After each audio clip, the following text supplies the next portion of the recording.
Hello, Havre Grace Elementary School families and students. This is Miss Barge here from kindergarten. I'm here to read you Chapter 5 from The World According to Humphrey. And I'm here in Humphrey's tunnel from his cage. Chapter 5. Plans are hatched. When Mr. Morales went into the kitchen to get a glass of water, I carefully opened the lock that doesn't lock and flipped out of my cage.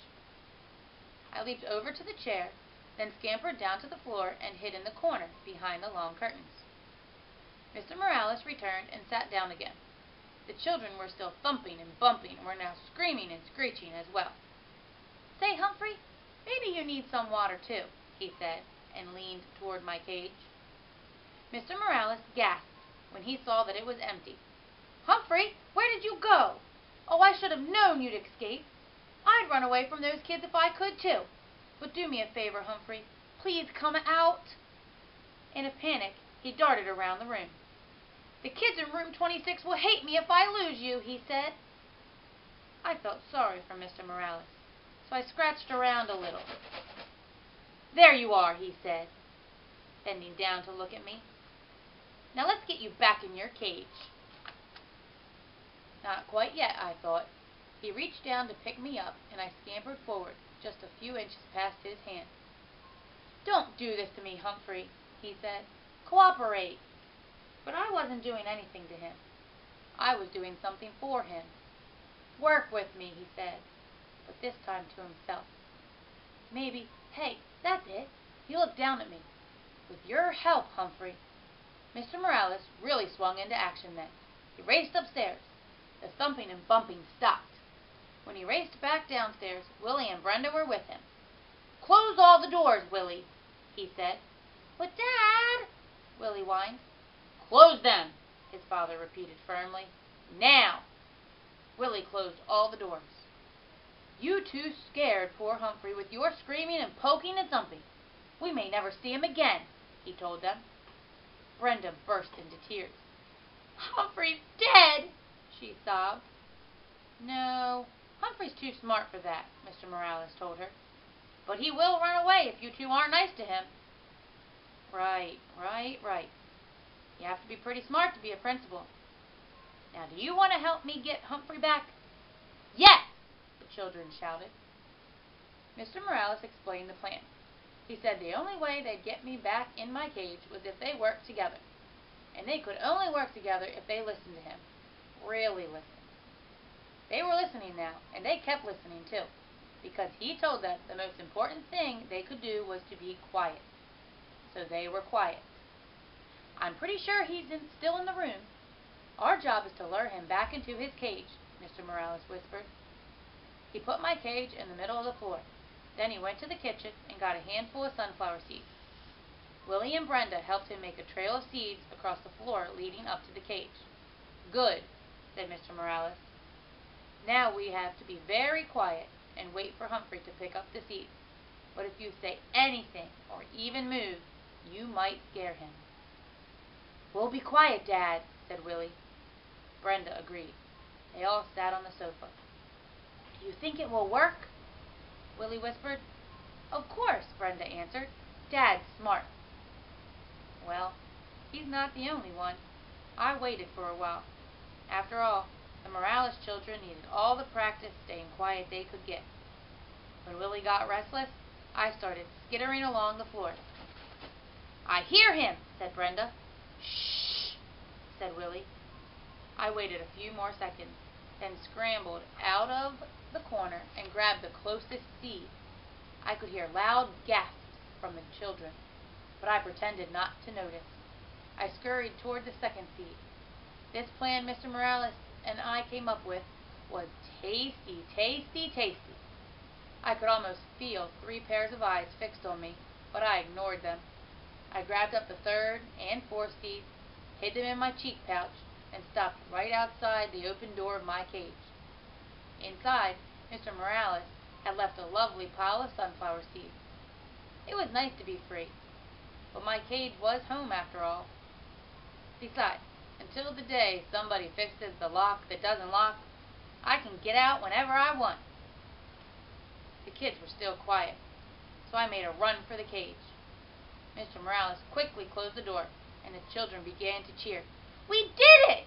said Brenda. "Dad's the smartest man in the world," said Willie. "Hey, you kids helped. When we cooperate and work together, we make a pretty good team," Mr. Morales told them. "Lo mayor," Willie agreed. "The best." Mr. Morales squatted down and winked at me. Of course Humphrey helped too. I'll say. The rest of the weekend with the Morales family was fun. Sometimes the kids started interrupting their dad or mom, but Mr. Morales just reminded them that they could be polite if they tried. Willie and Brenda tried. Mrs. Morales sold a house. It turns out that selling other people's houses is her job, so they celebrated with pizza and ice cream. Brenda learned to hold me gently. Willie even cleaned the poo out of my cage, which I appreciated. Life is good. I thought Mr. Morales drove me back to school Monday morning. Then I remembered Mrs. Brisbane and how she'd said I was a troublemaker and she was going to get rid of me. "Humphrey, you are a true friend," said Mr. Morales as he carried my cage back into room 26. "I'll never forget what you did for me." As soon as class started on Monday, Heidi's mom came into the classroom and explained to everyone about taking me home on weekends. "How many of you would be interested?" Mrs. Hopper asked. Every single hand in the classroom was raised. Every hand except one, Mrs. Brisbane's. Still, it was a pretty good week. I got a 90% on the vocabulary test. I'll bet Thea got 100%. But she still didn't raise her hand, even though she'd promised. And Aldo talked more and more every night. On Tuesday night, he leaned in close and asked, "Humphrey, don't you ever wish you had a girlfriend?" Like most hamsters, I'm pretty much of a loner, so I really hadn't thought about it before. "Not sure," I squeaked. "I would like one," said Aldo. "A real nice girlfriend."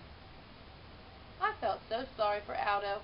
I squeaked extra loud when he performed his broom balancing act for me. I was still thinking about him on Wednesday. After everyone had left, while there was still light coming in the window, I meandered outside the cage to help myself to any mealworms that Heidi might have left behind when she fed me earlier in the day. The table was covered with newspapers, and while I nibbled, I browsed the news. All of life was there on the pages of the newspaper. Births and deaths, lost pets, sad, sad, sad. Funny jokes, good news and bad news. Then there were the ads. My, there were so many stores. Not just Petorama, but Shoesorama and Foodorama and Bookstore and Wild World of Tools. And there were other ads too. One in particular caught my eye that afternoon. It read, "Work nights? Lonely? Want to meet others who work nights? The Moonlighters Club. For people who work at night. Meetings are held during the day on weekdays. Hikes and outings to restaurants, parks, plays, movies, and much more." There was a name and a phone number at the end. I could hardly believe it. This was exactly what Aldo needed. I could hardly see him smiling and happy, going to parks and plays with the Moonlighters Club and having a girlfriend. But how could I get Aldo to read this ad? He'd probably just throw it away. Still, if I could cut it out and left it in a place where he couldn't miss it, well, maybe. Hamsters can't do scissors, but we have nifty teeth. It took me a while to nibble the whole ad out neatly, but I did a pretty good job. Then I stood the clipping up against my cage. Aldo couldn't help but see it if he looked at me, which he always did. That evening, I was more anxious than usual for Aldo to arrive. When he turned on the lights, I squeaked, "Hello!" right away. "Greetings to you, my little friend," said Aldo, as he pushed his cart into the room. "You sound like you have something on your mind." "You bet," I tried to tell him.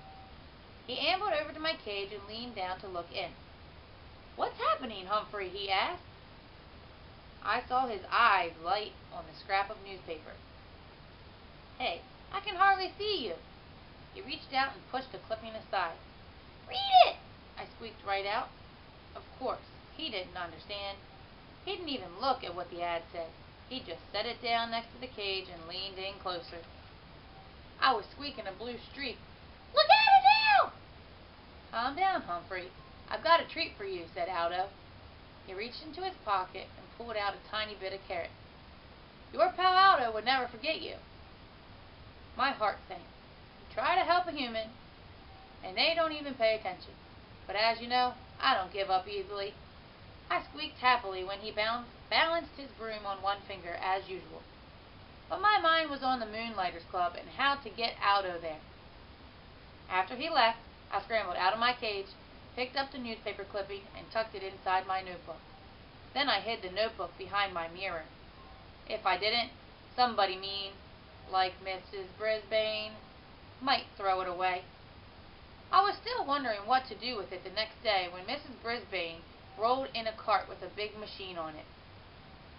This is the overhead projector, she told the class. I'm going to use it for some map work. When Mrs. Brisbane turned the machine on, a bright light was projected onto the wall. Then she placed a paper map on the glass, and suddenly that map showed up really big on the wall. She could write on it and draw on it, and you could see everything she wrote. A machine like this could come in very handy, I thought. So when Mrs. Brisbane turned the machine off and sent my classmates off to lunch, I thought about that machine. When AJ cleaned my cage and changed my water and bedding, I thought about that machine. I thought about it so hard, I suddenly came up with a really, really, really good plan. But it would be difficult to carry out and dangerous as well. Tip 5. If a hamster manages to escape his cage, you can sometimes lure him back in with a trail of sunflower seeds.